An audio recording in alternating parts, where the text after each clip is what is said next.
in such a special way. That's why I praise you. I lift you up and I magnify your name.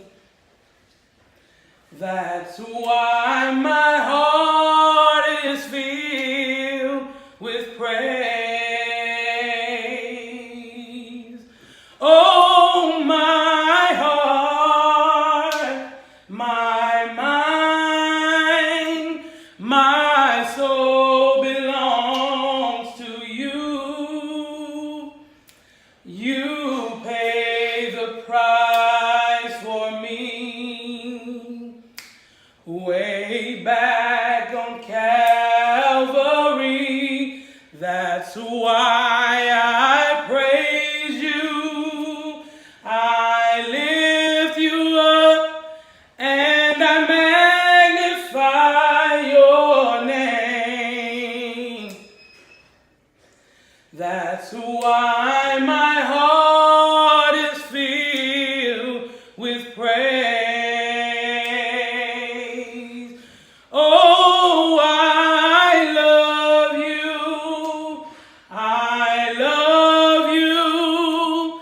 I love you, Lord, today, because you cared for me in such a special way. That's why I praise you.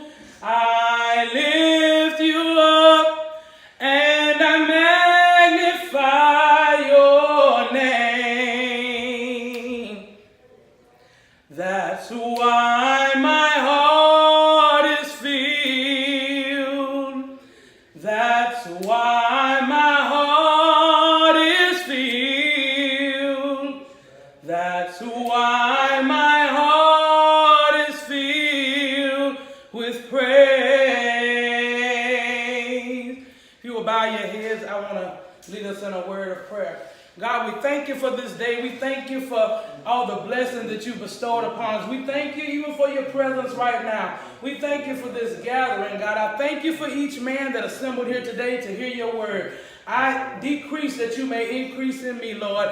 Use each one of them. Bless their families right now. Call prosperity on their households, God. We thank you right now in advance for what you're getting ready to do. We thank you for what you've done already. God, we ask you to take control right now. Allow your angels to encamp in this place, God. Let no hurt, harm, or danger come now. Anybody's dwelling place. And we give you praise, honor, and glory that's due to your name. Amen. Amen. I thank you all for having me here today. I thank you all. You all can come in. You can have a seat. I thank you all for allowing me to come down. You can sit down if you would like. I thank you for allowing me to come down and just fellowship with you all and be able to share with you. Today. Today I want to speak with you. My subject is, what is your issue of blood? My scripture today will come from, if you have a Bible on your phone, you can go with me, but I'll read it for you. It's Luke 8:43-48.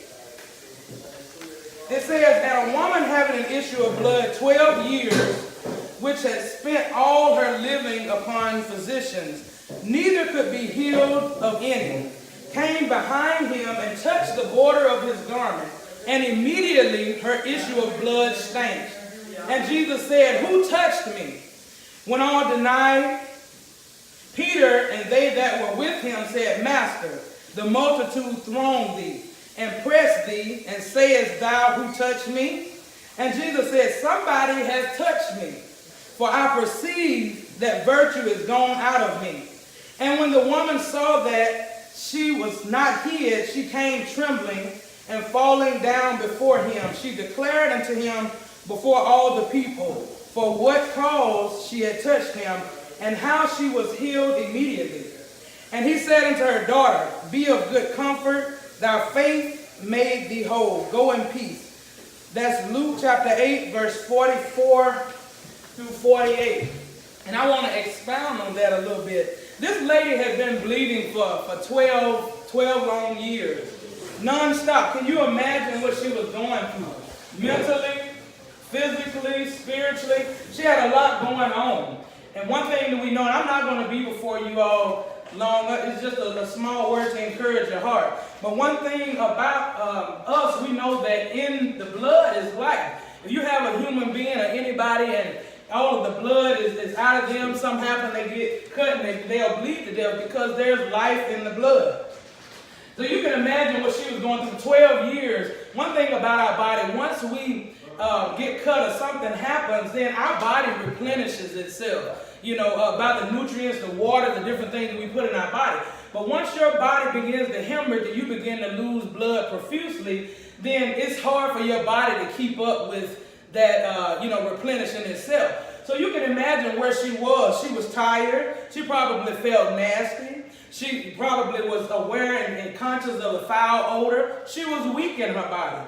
She felt like she was losing life herself, and probably a loss of appetite. Somebody that's going through that's really sick, eating is the last thing on their mind. They're just trying to figure out, how can I get to that, next place where I'm healed? What can I do?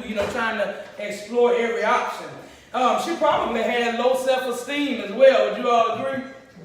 Yeah, so the word says she was unclean. I'm going to go to another scripture. Leviticus 15, 1 through 6. I'm going to read that to you. It says, "And the Lord spake unto Moses and to Aaron, saying, Speak unto the children of Israel, and say unto them, When any man hath a running issue out of his flesh, because of his issue he is unclean. And this shall be his uncleanness in his issue, whether his flesh run with this issue, or his flesh is stopped from his issue. It is his uncleanness. Every bed whereon he lieth that hath the issue is unclean, and everything whereon he sitteth shall be unclean. And whosoever toucheth his bed shall wash his clothes and bathe himself in water, and be unclean until the even. And he that sitteth on anything whereon he sat that hath the issue shall wash his clothes and bathe himself in water, and be unclean until the even." And it goes on to talk about different issues where it's unclean. So God said that she was unclean. No one wanted to touch her. So you can imagine, the people around her as she went into the city. Folks were just looking, and they probably were standing off to the side, whispering and talking about her or whatever. So she felt very, she was conscious about what was going on. She didn't want to be around people, but she had to still go through her life. They didn't want to brush up against her because they knew she was unclean. They just, didn't want to touch her, didn't want to make contact. So think about how she felt. She was embarrassed. She was humiliated, worthless. She had low self-esteem. She probably was just scared to walk in the crowd because everybody was just standing out whispering, different things like that. So look at our own lives and think of the issues in our body. A lot of us have different issues in our bodies: blood pressure, diabetes, gout, arthritis. Anything you can think of, we have that. Low self-esteem, unbalanced, cancer, AIDS, HIV, jealousy, pride. These are all issues that are in the body. Or being overweight. And these are only a few dysfunctions that we deal with on a daily basis. One thing I realize that we live our lives in dysfunction. And our dysfunctions have become normal to us. Some people, we've lived with these things for so long and I hear a lot of people on a daily basis say, well, I was born like this. I've been like this all of my life. But the thing is, you're like that because no one has come along, or you haven't placed yourself around people to show you anything different. There is a different way. If we want to change things, we have to place ourselves in a place for change. Albert Einstein says to do the same thing over and over again, repeating it, expecting different results, is the definition of insanity. So you have to change. I heard somebody say the people, places, and things that you're around. Would you all agree? If you want change.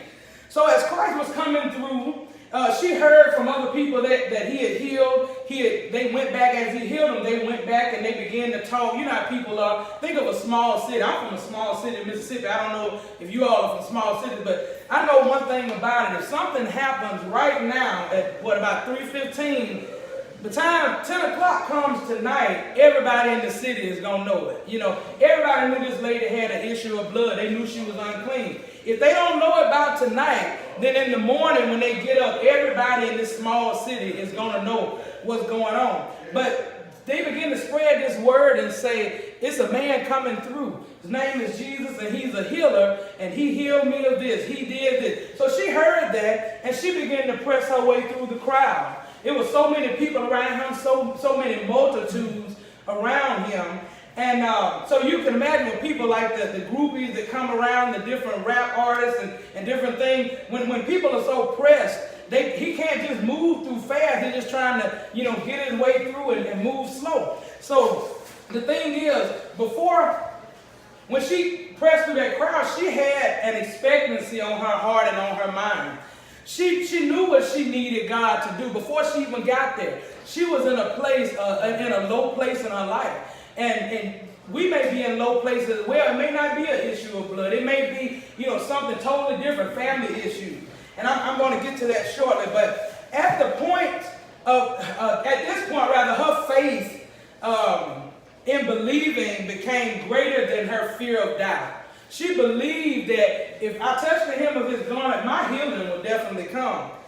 And after she touched him, she finally got to, she couldn't get to his shoulder, couldn't get to his arm. So the Bible says she touched the hem of his garment. When she touched the hem of his garment, Jesus turned around and said, who touched me?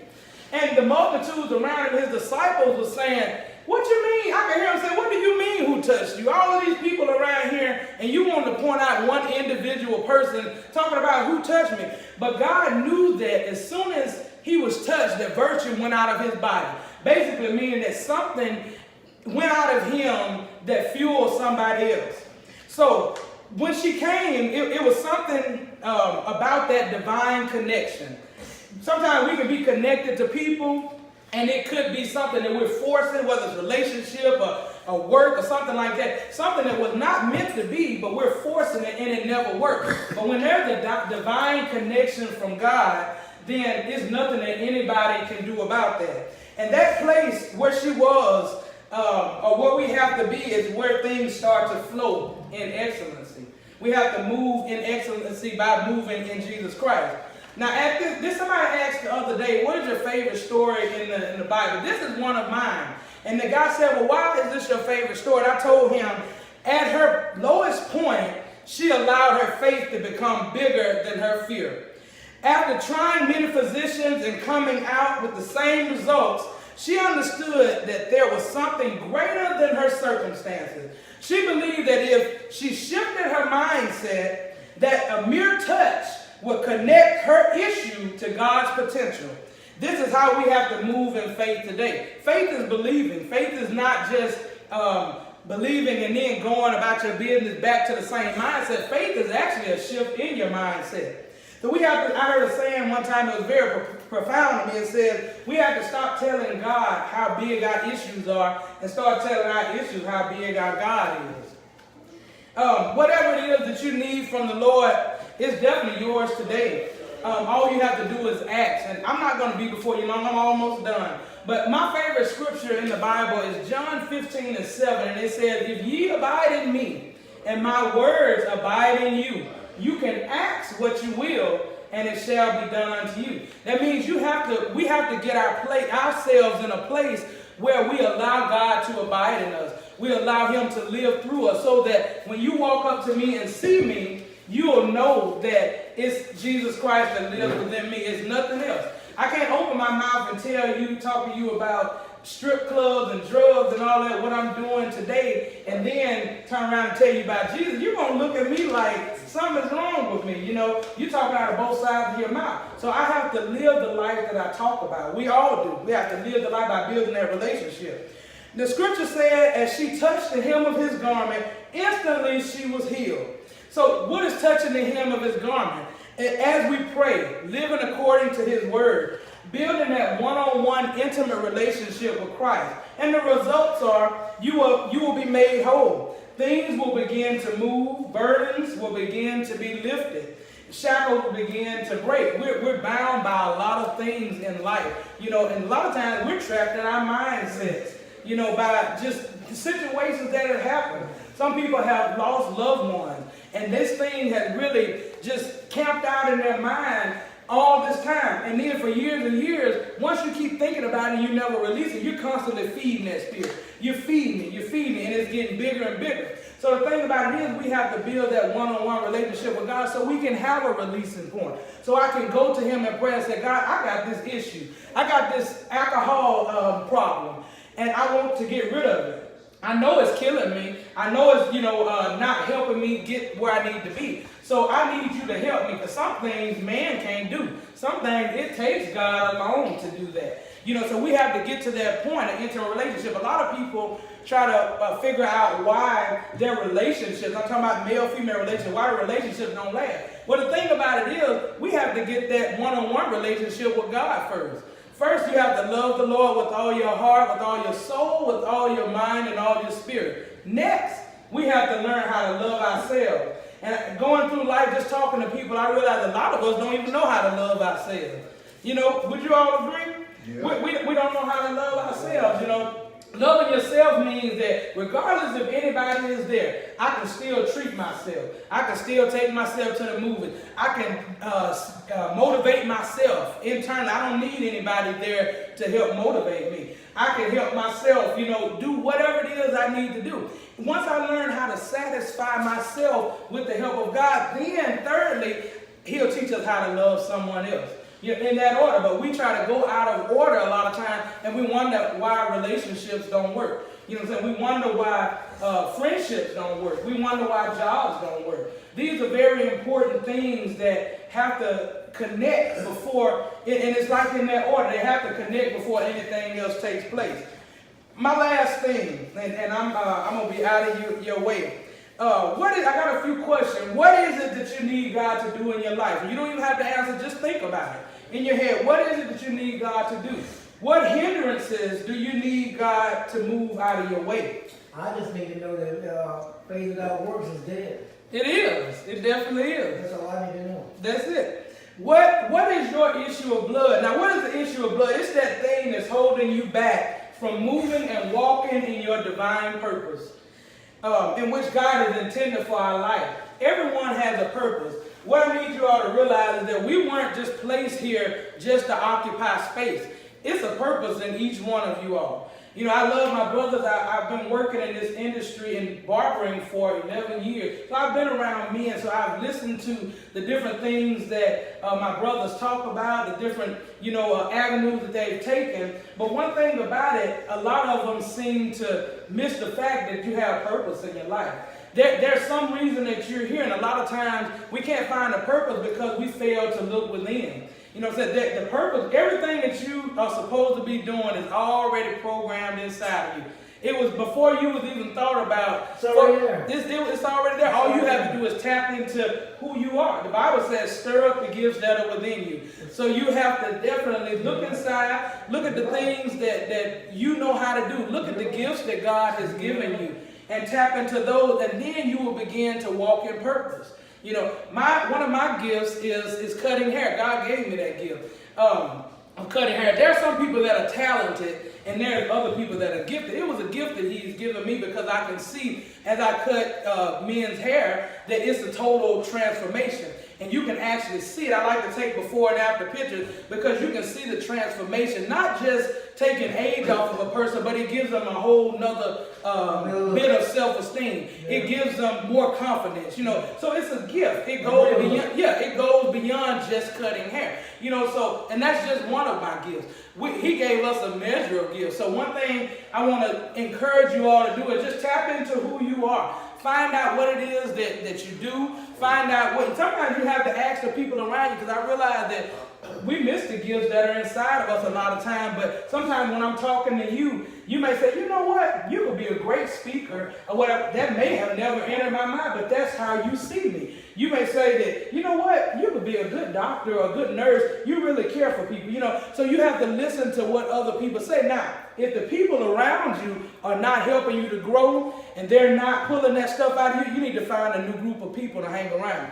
You know what I'm saying? Because some people are polluting. They're just there to keep you where you are. You know, other times we need to make sure that whoever that we're connecting with, again, like I say, it's a divine connection and a divine person. So I don't want to hold you all any longer, but like I said, I want to leave you with these questions. What is your issue? Whatever your issue is, definitely put that before God and watch Him work. But don't just put it before Him and just say, all right, you know, this is all I'm going to do. You got to get in your word. You have to pray. You got to fast for that as well. You have to seek Him for your answer. You know, and like I said, connect with people that's going to help you to get where you're going. I definitely appreciate your time. I hope I didn't take up too much of y'all's time. You did. But what'd you say? You didn't. Amen. So listen, I do have my crew of barbers coming. My name is Kaya Lyles. I am the CEO of Multiple Avenues Outreach. It's definitely an outreach that encompasses a lot of outreaches, a lot of different things. One being speaking and teaching, the other one being actually giving away haircut. And someone actually, my godmother gave me the name of that this morning, Barbers on Tour. And what we do, a lot of you all probably know me from cutting hair. We've come a couple of months ago, past few months. So and I got two of my barbers just stepped in. I'm definitely thankful for both of them. Both of them were students of mine, but I appreciate you all for coming down. So we're going to take care of you. They do have a list out here. It has about 20-something names on it. If you have not signed the list, you want a haircut, trim, beard trim, whatever it is, definitely sign the list and we're going to get to you as soon as possible. I appreciate you all. Y'all have a good evening. And I love all of you all, and there's nothing that you can do about it. Okay, so